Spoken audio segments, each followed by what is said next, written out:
I got into magazine photography too. Like at one stage, we were shooting for 14 magazines.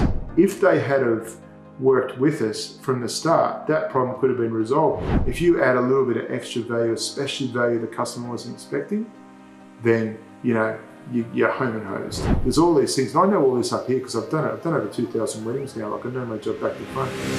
Welcome to Not the Rob Bell podcast, where we talk with business owners, marketers, and professionals to extract what makes people and businesses successful. Hey everyone, and thanks for tuning in to Not the Rob Bell podcast. Up next, I've got Jason Cole from Cole Studios. He's shot over 2,000 weddings for happy couples across New South Wales. We chat to him about all things business, referrals, relationships, and it's coming up now. Thanks, Jason Cole from Cole Studios, for having a chat to us today on Not the Rob Bell podcast.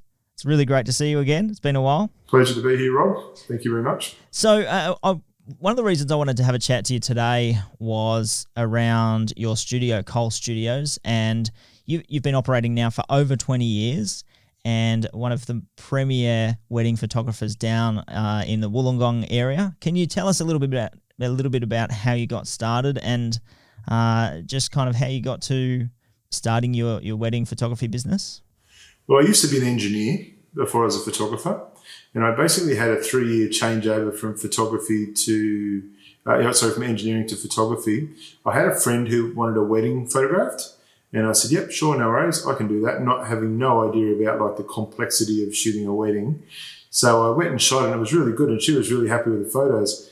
The photos that I wouldn't put my name to now, but that was back in the day. This is 20 years ago. This is the 5th of January 1999 was the wedding. I still remember the date.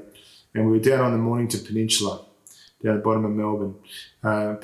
She was happy with the photos, which is the main thing. But then, I always liked photography. I liked the creativity of it. My mum was an artist, and I just really liked the creativity of it. So, and being a technical person, I got into the whole technical side of photography, which I think is very important. As a photographer, you've got to be good technically as well. You've got to be artistic, but there's no good being artistic if your photos are all blurry or you're not, you don't know exactly how your gear works. And then I got into studio lighting, and I got into magazine photography too. Like at one stage, we were shooting for 14 magazines. We're shooting for FHM, Ralph, Zoo, all the big magazines, like glamour stuff, but tasteful stuff. Like my idea with glamour photography was always tasteful photography. It was never, I want little Becky's mum to look at her and go, she looks beautiful, not she looks like a tramp. You know what I mean? So that's how I've always done my photography. And we had a lot of success doing it. But, as the internet's come along and as as things have changed, the magazines have all gone by the wayside. So now we sort of concentrate more on wedding photography. We do a lot of product photography as well. And so it's just a good combination of things, mainly weddings, but we do other things as well. Pet photography is a really big thing at the moment as well. So it's interesting that you started as an engineer, and how instrumental do you think that engineering background played in mastering, the technical side of photography and obviously studio lighting and taking that outdoors, which was obviously one of your major marketing facets as well. How important was that background, and how much did it play into your success? Oh, I think it's very important. I think that you have to be artistic. I think that it's really important.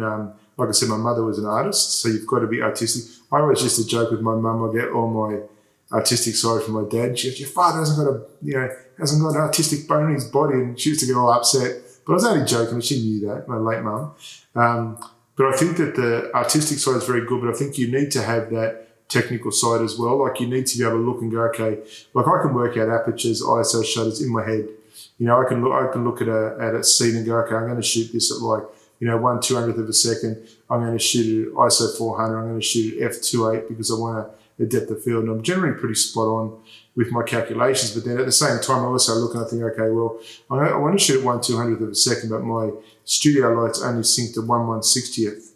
So now I've got to instead of having the fastest shutter speed, I've got to compensate with the ISO or the aperture. That's the sort of thing I can work out in my head. It also helps with the post-processing side of things too, because a lot of people don't realise that we spend as much time in the studio editing as we do shooting.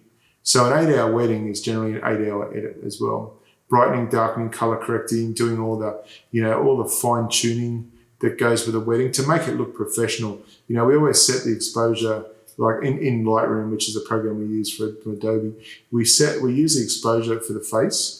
So, and that's really important because, as you know yourself, being a photographer as well, you can't get every exposure perfect, but you can in Lightroom, and that you can. So, from a technical point of view, it's made a massive difference. Like having a good technical background. It's also been good for, a couple of times we've had problems with cards where maybe the card's corrupted, but from a technical point of view, we've always been able to recover corrupted cards. I mean, we use dual cards in our cameras now, and we have for a very long time anyway.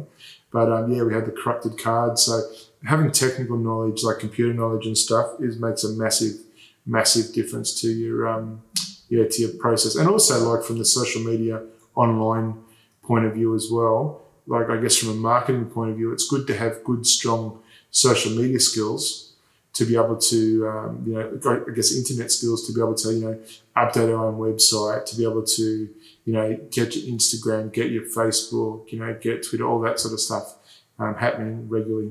I suppose that leads us to an interesting discussion point as well, and we'll come back to say the business side of photography in a little minute. But how much has social media changed the business structure? I remember back in, say, 20 years ago, you'd go to weddings and there was really strict rules, or at least strict preferences around guests taking photos and that sort of thing. But in this day and age of social media, how have you guys adapted to, accommodating that expectation and everyone's got a camera? Yeah, I think that's a very good question. We still do our own thing. This is the thing. People go to a wedding and they say, okay, I'm going to get my friend to shoot the wedding. The friend's got the iPhone. They might even have a camera like this GH5 that I'm using. They could have a good camera. But it's also about, like most of wedding photography is interacting with people and dealing with the customers. That's most of the photography part is easy. The hardest part is crowd control. What I always say is crowd control, because crowd control is critical to being able to do your job properly, being able to organise people, being able to organise families, being able to get people to do what you want without offending anybody. Being able to get like a group shot, and like when people are mucking around, they've had a few drinks, being able to, move people along, get the next person in because, the kitchen's waiting to do mains and stuff. So they've only got a short amount of time working in with all the other people. When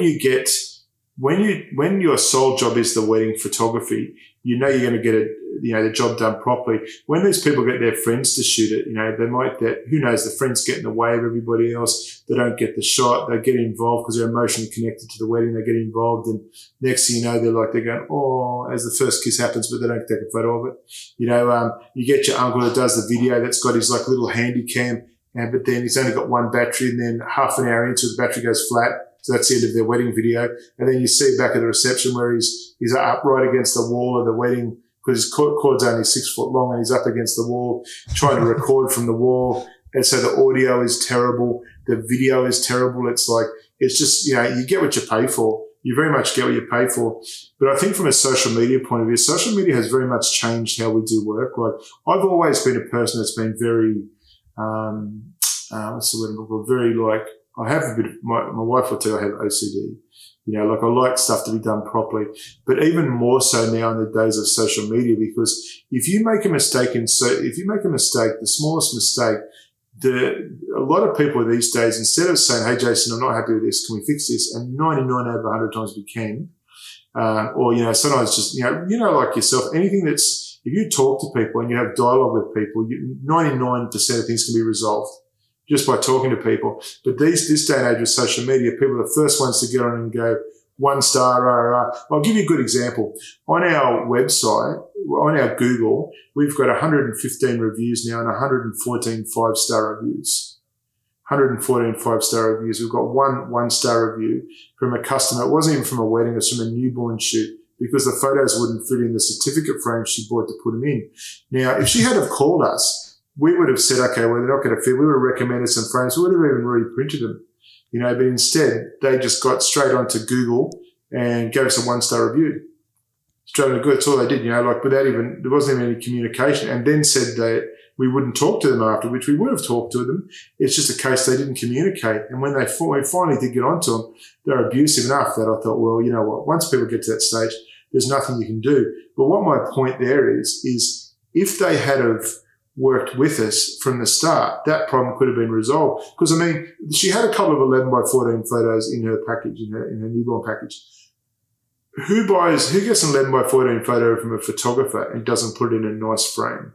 You know, we spent all this money getting the best printers, the best cameras, the best lighting, the best everything to produce a finished professional result, much better than what you can do yourself at, like, you know, God forbid, Harvey Norman or Domain or something like that. You know, like, it's a finished product. So you get a nice frame. It's got a nice border around it. It's finished. A certificate frame is one you do when, you know, you finish uni and you want to put your certificate in there. And so what happened is she tried to push them in, they didn't fit. And they all squashed up, all 4 of them squashed up. It was actually 4 prints, sorry, not 2. They're all 4 prints, and gave us a 1 star. So I think from that point of view, it makes us a lot more, we're a lot more conscious of that, of the fact that, like, you know, the slightest little thing can cause a bad review. And I mean, you live and die by reviews, as you know. Like, you know, if I've got a 5-star rating on Google and I get a couple of 1-star reviews and suddenly I'm 4.9, well, the other photographer that's 5 stars, that's got 1 review that he did himself, now comes up above me. It's just how Google works. You know, so you've got to be very conscious of that, which we are. We're very conscious of. Like, we follow people up after weddings, say, hey, you happy with everything? Is there anything we could have done better? We get all our feedback, but we're very, very thorough at what we do too. Another thing when you talk about with, you know, like social media and getting friends and stuff, as a photographer, my job is to make sure that you get all your photos that you need. So, you know, to give you an example, the family shots, you know, the bride with just her mum, the bride with just her dad, the bride with just her mum and dad, the bride with just her mum and dad and her siblings, the bride with her mum, dad, siblings and the groom, the bride with each sibling. And then, you know, then we swap it around. The groom with just his mum, just his dad. Like, there's all these things. And I know all this up here because I've done it. I've done over 2,000 weddings now. Like, I know my job back to front. Whereas when you've got your friend shooting it, or, you know, someone who's sort of practicing, like, the worst possible thing you can do is get a friend to shoot your wedding. When you've got a friend doing it, they go, okay, there's a nice photo with mum and dad and the family and the partners. I mean, I always shoot without the partners, with and without, because, I mean, you know, how many times have you seen where, you know, you've got, oh, they're going to be in love, they're going to live the next 50 years together, and then 3 weeks later they're broken up, but now they're the partners in all the wedding photos. So, you know, when you've got somebody who's not experienced, that's what they're doing. You know, they're not experienced, so they don't really know what to do from that point of view. So I think from a social media point of view and from a, you know, like the new age, everyone's got a phone and stuff. To be honest with you, I don't think it really makes much difference to our business. I think the people that do get their friends to shoot the wedding with their mobile phone, with their iPhone, they weren't going to get a photographer anyway. So, I mean, like, we still do around 150 weddings a year. Yeah, okay. So, I mean, obviously it's evolved, but what you've sort of said there as well is that reputation management is really pivotal to the business. And especially now that it's so much more prevalent and transparent online, anyone can find anything about pretty much any business.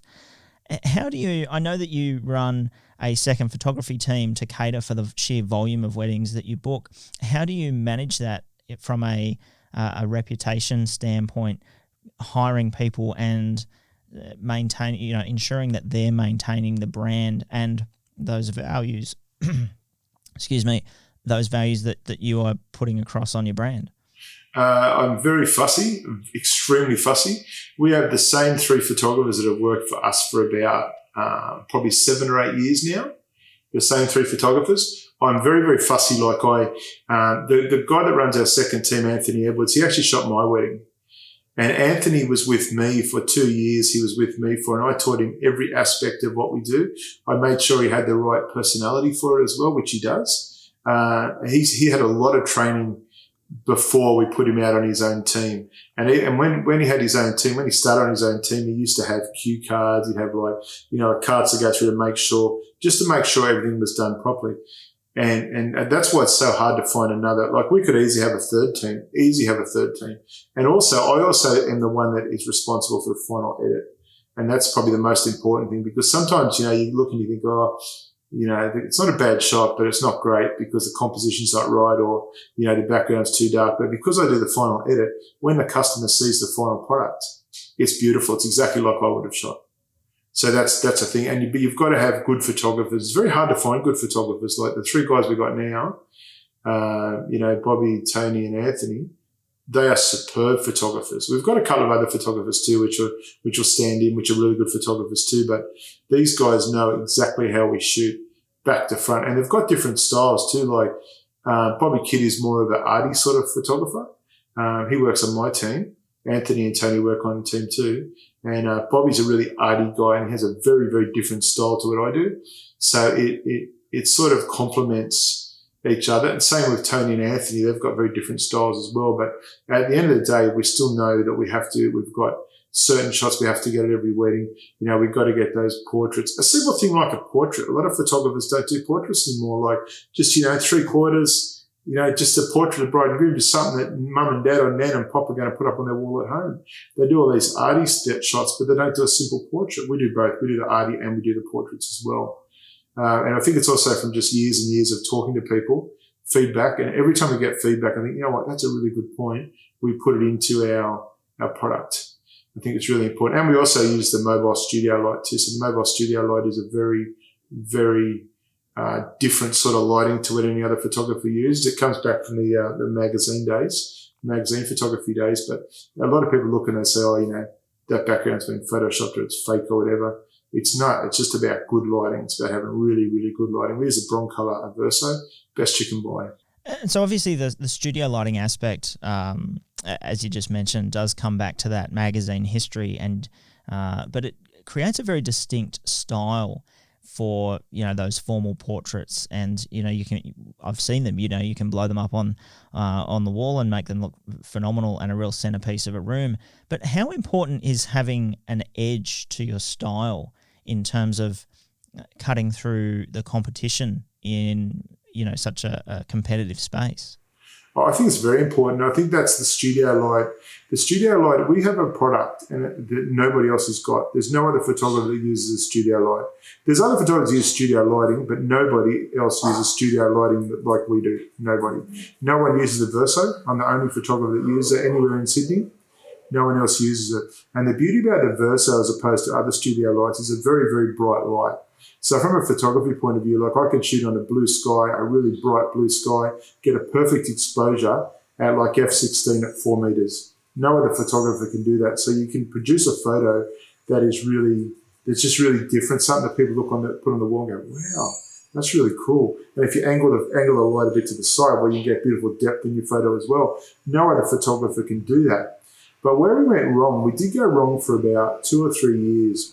My signature style, our signature style, Cost Studios, has always been vibrant. That's our style. We shoot vibrant. We shoot nice natural light. We shoot with natural light. I like warm tones. I don't shoot cool tones. We've very much got a real style that we shoot. But for about 2 or 3 years there, the whole whitewash look was in, the blown out look was in, and we sort of went down that path a little bit. We sort of changed our style a little bit, and that was a mistake because that 2 or 3 years, we've seen a drop in business over that 2 or 3 years because we sort of lost our identity for a little while there. But now what we've done, we've sort of, the last, probably 3 or 4 years, we've well and truly gone back to studio light, back to it. It's not for everybody. Some people don't like studio light. They say, they say it's not, like it looks fake or it's too vibrant, it's too perfect.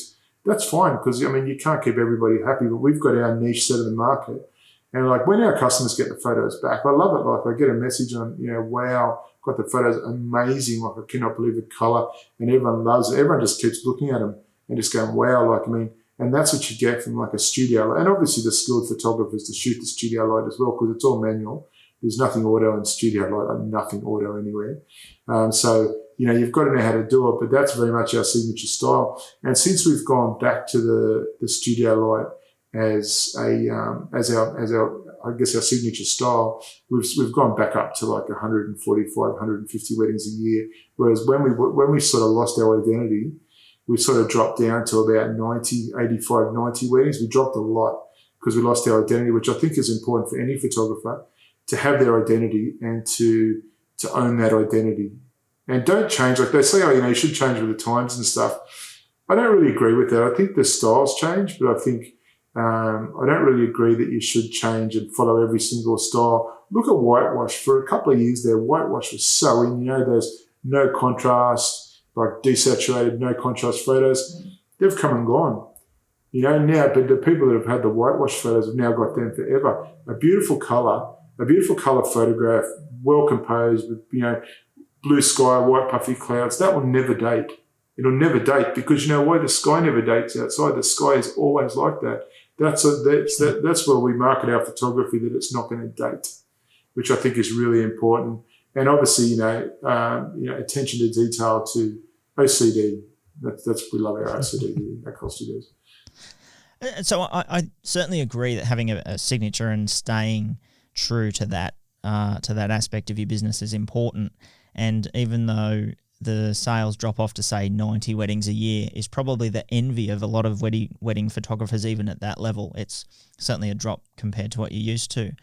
But obviously times do evolve, and I know that you guys have introduced things like drone photography and such. Is that now incorporated as just another aspect, or does it sort of influence how you approach a wedding from the outset?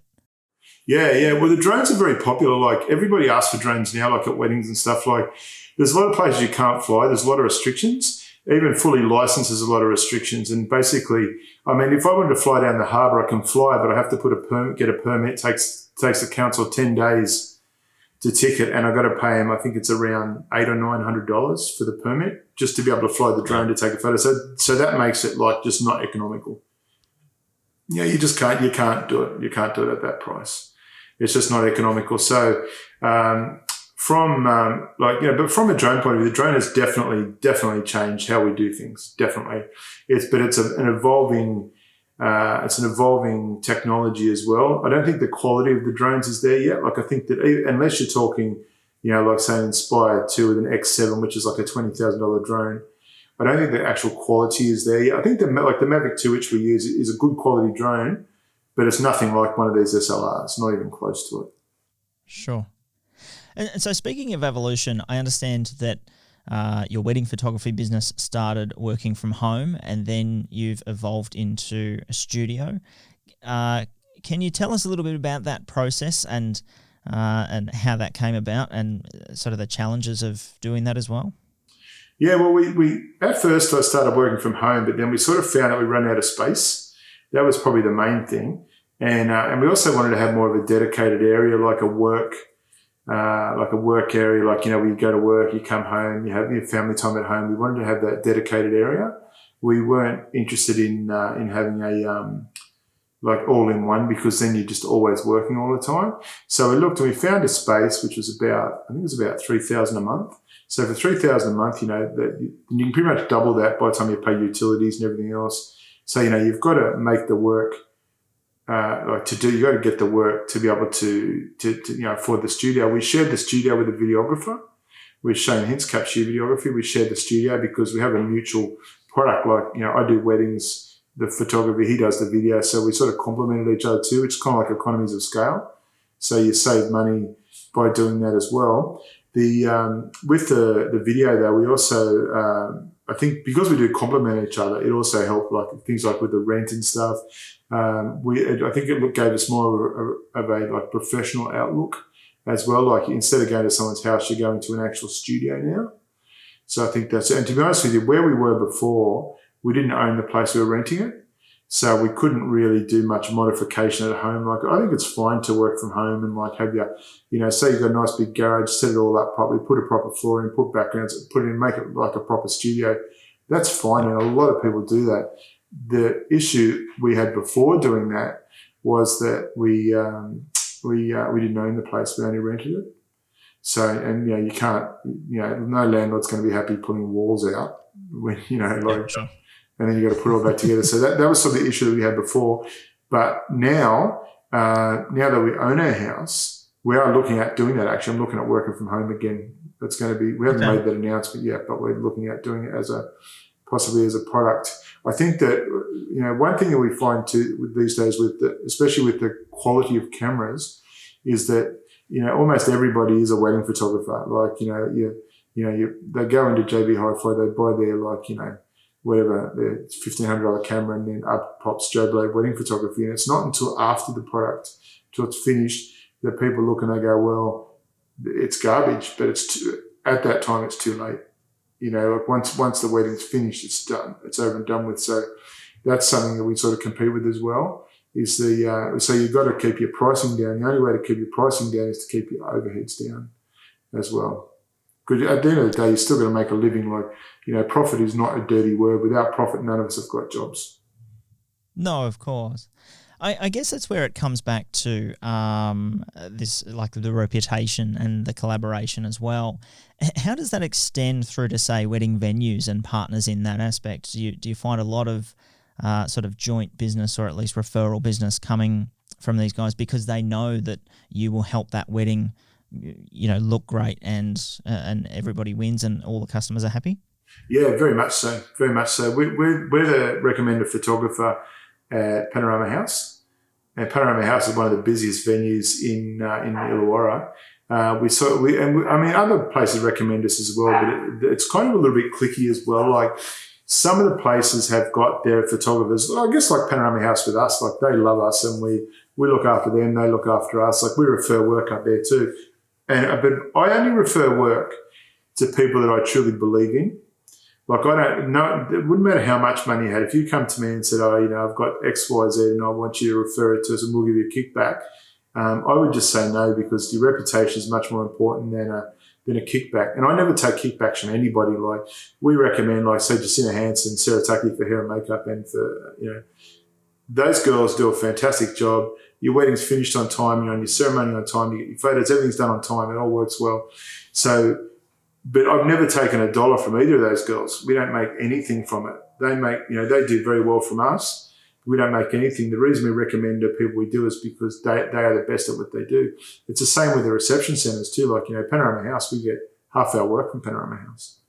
We get a lot of work. We've got a little gallery up there of work, but when we're there, we work in, when you go into a wedding as a photographer, you've got to work in with the kitchen. That's the most important thing, because at the end of the day, when your guests come back from the wedding, what's the thing that everybody talks about? The food. Everyone talks about how good was the food. Everyone talks about the food, right? So if I hold the kitchen up by doing, say, family shots or guest shots, say between entrees and mains, and then the kitchen's 10 minutes late and everybody's steak is overdone or their chicken is tough, that reflects back on the reception centre, and it also reflects back on the bride and groom. That's the thing about being experienced, is to know, to be able to work in with, like, the kitchen, people like that, to make sure that all of this stuff is done properly. Again, that comes back down to being a professional photographer. There is so much more to photography than photography. That's like, photography is like seriously 10%, 15% of the job. Most of it is organising people. But then, so to answer your question, I think that it comes back to, you've got to have good networks. You've got to have good, people to refer you. We get most of our work through referrals. Pretty much, probably I would have to say 90% through referrals. We also do like a little bit online, like social media and stuff, like the organic stuff online. And I mean, I think there's definitely a place for, I guess, maybe, like a marketing campaign and stuff like that, especially more so when you're starting out and when you're trying to get your reputation. Once you've got your reputation and you're tried and true, people know that you're going to deliver on your product. I think that, like, to a point, your reputation kind of sells your product anyway. Yeah, okay. So obviously the referral business is playing a large part of that continuity. And do you help foster that, or does it really just come organically? Oh, no. I definitely foster it. Like, I stay in touch with the guys up there all the time. I'm always, always go. If they've got anything that they need, I always look after them. Like, we just shot Maria at Panorama House, her wedding. Dina done christening for her. Like, we look after them too, because they look after us really well. So we look after them as well. It's got to be a two-way street. And I think the best way we look after them more than anything now is that we deliver on our promises. So when you've got, when they've recommended someone to us, and we've sort of said, okay, well, they've sort of said, these guys are really good, go with these guys, they'll deliver, and then we do deliver, well, that just makes the customers just happy about that. Like, that makes the customer very content, and it makes the customer, like, they respect more what they say. And then, of course, the biggest referral you can get is word of mouth. So then that customer goes, oh, I booked Panorama House, they're amazing. Book Cost Studios are amazing, I'm really happy. Book Capture You, fantastic video. Booked the Celebrant, because with the wedding, like, when somebody comes to see us about a wedding, there is so much so much knowledge we've got that we can help them with. There's so many things that can go wrong at a wedding. There's so many, what's the word I'm looking for here? Like we're just like a wealth of knowledge when it comes to it. So we can really help people. Things like getting the right celebrant, all that sort of stuff too. Like, that all comes down to it. And again, with the referrals, we've only got a couple of celebrants we refer, because I know those celebrants will deliver. I know they're well priced, because the pricing is something we always look at before we refer someone. I also know that they're very experienced, so the wedding will actually happen. It'll run smoothly. I like people that have got a little bit of personality too, like, that are fun. That sort of stuff we do as well. So, but again, even with those relationships, we stay in touch. Like, I have a diary, and in my diary I have contact points. That's what I call them, contact points. So I often just touch base to, hey guys, how you going? How's things? Anything new? Like, staying up to date with what's going on in the industry, I think, is really important as well. So if you had to put a figure on it in terms of how much of your business is photography and skills related to taking photos and great photos, and how much of it was a business side and having a really good understanding of business and joint partnerships, well, how would you see that balance kind of playing out? Oh, you know what? I'd probably say 50-50. I'd say 50-50. I think the relationship and the business side of the business is very important. Like, I think back in the day, I used to focus solely on the wedding side, like on the actual work. I didn't necessarily focus on things like social media. I didn't focus on things like, relationships, like getting to know people, getting to, understand what they need as well, I think, which is really important too. Getting them to like you so that they refer you as well. When I meet people, I try and be as friendly as I can. I try and get along good with people. One of the big secrets even to wedding photography is you've got to be able to treat that person like you've known them for years. You've known them for. And but you've only really met them once. So you almost got to become, I guess, their friend, for want of a better word, on the day. And I think that's really, really important. That's really important to have that sort of that connection, but not just with your customers, but with your suppliers as well, with your colleagues. When we have a joke, when we see our celebrants, we always have a joke. How you going? I know their families, they know our family. We sort of know each other. We know how each other works. We understand. Like one of my frustrations as a photographer is a celebrant that doesn't know what they're doing. So we had one time we were at Panorama House. And we had the celebrant. You've got your photographer here, I'll do it side on, your couple there, and the celebrant stands behind them, and then the crowd's all around here, like around the back of the photographer. Well, this celebrant, the couple's there, the celebrant stands in front of the couple, so you can't see the couple. Little things like that, then I had to go say to the celebrant, hey, can you go on the other side because nobody can see? You know what I mean? Like, little things like that make a massive difference. A lot of celebrants, especially new celebrants, have got very short attention spans. So I say to the celebrant, okay, we're gonna do a group shot when we finish, because we always do a group shot after a wedding. We're going to do a group shot of everyone, which is what we use the drone for a lot. We're going to do the group shot of everybody. Can everybody, everyone, like you said, everyone know that when the bridegroom walk up there, just before you announce them, say we're going to do a group shot, can everybody wait for the group shot? So everybody knows that. Everyone knows that we've got to wait for the group shot.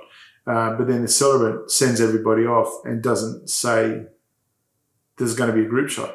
And then what happens then is Nan and Pop, they go in, they're heading off to the, to sit down somewhere. Mum's gone up to the toilet, Dad's gone for a smoke. It's a couple of people said, we've got 2 hours before the reception. Let's go and get a gelato down the road. Because down at Panorama House, just down the road, is a really good gelato place. everyone's sort of gone everywhere, and then so you can't do the group shot, or you do the group shot and there's people missing out of the group shot. And once that bride looks at the group shot, the bride and groom, they're going to see there's people missing, and that reflects back on us. The same like hair and makeup, like having hair and makeup that's finished on time. It's critical. For a 3 o'clock ceremony, we start at 1 o'clock. Hair and makeup should be finished at 1 o'clock. It shouldn't be finished at 2:30. It should be finished at 1 before when we arrive, because that gives us time to do the nice portraits with the bride. Sorry, that's Stephen out the back barking his head off. It gives us time to do nice portraits with the bride. It gives us nice time to, to do the detail shots, to do the family shots, the bride with the mum, the bride with the dad, the siblings, all that sort of stuff. Like, gives us time to do all that. If hair and makeup go right up until the ceremony, we had a wedding a few years ago. It was on the 8th of February. I still remember the date of it. And the hair and makeup run half an hour past the ceremony start time. So there's no time to do any prep at all. And the bride was an hour late to her ceremony, and you got all the oldies sitting there in the sun. It was down at Gerringong, and all the oldies sitting in the sun, people flopping off their chairs everywhere. The groom's angry because the bride's late. It was just and that all come from hair and makeup. So this all comes back to how I recommend people, and what that all comes back to that experience side too. And that all comes back to the relationships, because I wouldn't recommend somebody that I didn't know and hadn't worked with. And they're the same with me too. That's where you get a lot of your work from. And a lot of your work too. Like, most of my work comes from referrals. I would say at least 90% of it comes from referrals now. We've got a good website as well. Our website is really good. It's really well designed in that. But most of our work still comes from referrals. But obviously, the referral, they say, I check these guys out. They go to Cole Studios, look at our website, and then, it all sort of goes from there. We've also got a very simple booking process too. It's all online. There's no paperwork. Like, the paperwork is done online. So we've made it as simple as we can for the customers to book us. And the process is simple. The turnaround is quick. Our service guarantee is 4 weeks for your wedding photos back, but it's usually a week. Occasionally it blows out to 2 weeks. The only time it ever blows out to 4 weeks is, say, like weddings like November, where we've got 16 or 17 weddings. And because I do all the editing myself, it just takes time. To do it properly, it takes time. I don't let anybody else edit. I like to finish the product myself. Yeah, sure. So what I can really glean from that is sort of this process of really under-promising and over-delivering. And has that really always been a cornerstone of what you're doing, both in terms of volume of photos and everything that you're doing? Exceeding expectations. Yeah, a little thing can make people so happy. Like, just a little thing like, like, say they've got like we have this little tin USB set, but we've got a bigger USB set. But say this customer, they've had their day hasn't gone smoothly, like it's rained or whatever's happened on the day. And, and say, we might upgrade them to the bigger set at no extra charge. A little thing like that, people love that, and they talk about it, they tell their friends, We also take them out and we'll let them go for we'll take them out a second time. Like, say it rains, we'll take them out again. Hey guys, get dressed. Let's go out again and let's do another shoot. So like, there's all that side of it as well, like, where you can, if you add a little bit of extra value, especially value the customer wasn't expecting, then, you're home and hosed. You're home and hosed. The customers, people just love that. And when they're expecting, 1,000 photos and they get like 1,700, they get a lot more, we give every photo we can. Sometimes, there's, you might have a focusing problem, or you've got, you took a photo of the ground, something like that. Stuff like that, obviously, we don't hand over, but we hand over every possible photo we can. We do the cropping, we do the color correction, exposure, everything's all done before they get the photos. And all they do when they get their photos, they just enjoy them. And we also keep the photos for 3 years, which has been that's a massive selling point, because do you know how many times a year I get someone say to me, I've lost the USB? And you know what the hardest bit is with people with little kids? Because the USBs, they flash. They got like little red USB at the end flashes, and a little 2-year-old sees it in the Xbox and goes, oh, and snaps it off. It happens all the time. So the fact that we keep backups of everything, we even supplied a wedding a few weeks ago. It was just after coronavirus started, and that wedding was done in 2012. And we've still got every wedding we ever shot, because we have separation anxiety. Wow. Yeah, we can't get rid of our weddings, but But yeah, so, that sort of backup is priceless as well. The fact that people know that if something goes wrong and they lose their photos, one of our customers lost their photos in their album in the fires in January, and we were able to replace the photos and the album exactly the same as they had. Amazing. Because we had it on fire, and that wedding was from 2008. That's awesome. I bet you they were absolutely stunned. Oh, they were. The fact that we still had the album design as well. We have, we've got really good storage. We use RAID, we've got really, really good storage arrays. We've got cloud backup. We've got a massive safe we bought the size of a refrigerator that's rated to 1600 degrees. It'll burn at 1600 degrees for 3 hours before anything inside will even get warm. So, and what we do, we put the wedding photos in that safe on a portable hard drive. We put them in the safe as a backup until the customers actually got their wedding photos. And we also, we give a list saying, recommend their 16 gig or 32 gig USB, whatever it is, and back it up, go to Officeworks, so they've got their backups. The more copies you get, the safer your photos are. But that's sort of the background that people don't see. That's the engineering me that comes out, that wants redundancy, wants things to be, that's why we've never lost a photo. We've never had any problems because we're very, very thorough at what we do. If the house burnt to the ground, the fire brigade said the house would get to about 1100 degrees and it would burn for about half an hour if nobody attended to it. So the safe is another way we protect our customers to make sure that things can't go wrong. How many times have you heard it? The wedding photographer lost all my photos.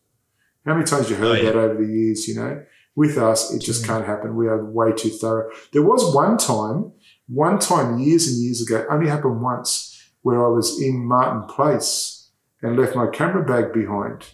Do you remember that? And post shoot and the camera bags had gone? Yeah, left my camera bag behind. And I was working with another photographer. His name is Robert Bell, and Robert Bell picked my camera bag up and took it home. I remember something about that, actually. Yeah, that's funny, yeah. That was the one time in all the years I've been shooting that happened. I got home and there's no camera bag and nearly had a heart attack. And then I called Rob and Rob said, yep, I picked it up for you. That was a long time ago now. That was a long, long time ago, yeah. Back in the day. Yeah, back in the day. So we're actually coming up on time now, and we're just trying to keep a lid on the time. But I've got a couple of quick questions that I would really love to ask you if you're up for it. Yeah, lightning round, yep. Yeah, a bit of a lightning round. So if you could pick the single most important lesson that you've learnt over the years in business, what would that be? I guess to stay true to your style and true to your word. That would be the most important lesson, to be true to yourself, true to your style, true to your word, and be a man of your word. If you're a woman of your word, if you're going to do something, you do it and you commit to it and you do it, and you do it properly. You don't half do stuff. That would be my best bit of advice. And if maybe you've just covered that one, but if you had your time again, is there a decision that you might revise to change the outcome? Yeah, you know what I would have done? I would have started photography earlier. Instead of wasting 15 years in engineering, I would have started photography early because I enjoyed my engineering days and that, but this is my passion, and I think that, last time I checked, you're a long time dead. And, so you've got to use the time you've got. None of us have a lot of time here, so you've got to use the time wisely. And working for myself, I love working for myself. You have your challenges, obviously, with the, you've got to make sure you get your tax away, all the other stuff you've got to do. But it's also good if I, not that I do it very often, but if I want a day off, I go, you know what? I have today off. I'm just going to go and fly the drone for the day. I'm going to go and, so I think working for myself is a massive factor, but that's what I would have done differently. I think I would have, done photography earlier. Yeah, okay. And last one is, if there was one person that you could have had as a mentor through your business journey, who would that be? Well, I had a really good mentor. A guy by the name of Wayne Daniels. Wayne was he's a glamour photographer, but he's also a really nice guy, and what I love about Wayne is very much, he's one of those people that doesn't sugarcoat anything. So if it's no good, he'll tell you it's no good. Simple as that. And I think he was a fantastic mentor because he helped me really evolve my style. He was the one that said, this is not any good. Like, you're wasting your time. You've got to get better. Before we approached the very first magazine, which was FHM, before we approached FHM, I did a couple of years, like with Wayne, like just learning from. I went on shoots and stuff, and then I started doing my own stuff, and I'd show him, and he'd go, you know what, Jason, it's just not any good. You're not going to get published with this. And because of that, like a couple of times I got like, you get your nose without a joint, you think, it's like, oh, God, it could have been really good, but it's not. That happens. But overall, he was really good, and he was instrumental. And so was Mum too, because my mum always made me, believe in what I can do. And my wife has been great too, just as far as just always encouraging me. She's always very encouraging. So having the right people around you, I think, is really important as well. But I think if I had to say my main photography would be Wayne Daniels. Amazing photographer, absolutely amazing photographer. And a great guy too, a really good guy. He's done awesome. Everything. That's some really, really awesome stuff there. So, Jason Cole, we need to wrap this up, but for anyone who's looking for a wedding photographer in the Sydney Wollongong region, where would they find you? Just on our website on colestudios.com.au, or on Facebook, just Google Cole Studios on Facebook, or on Instagram, or on Twitter. Sounds amazing. Jason Cole, I really appreciate your time. Thank you. Hey, Rob, thanks very much. Nice to speak to you. Thanks, mate. Cheers. There you have it. I hope you really enjoyed this episode, and if you did, please like it, share it, or leave us a review on your favourite platform. It helps us show more of this content to people just like you.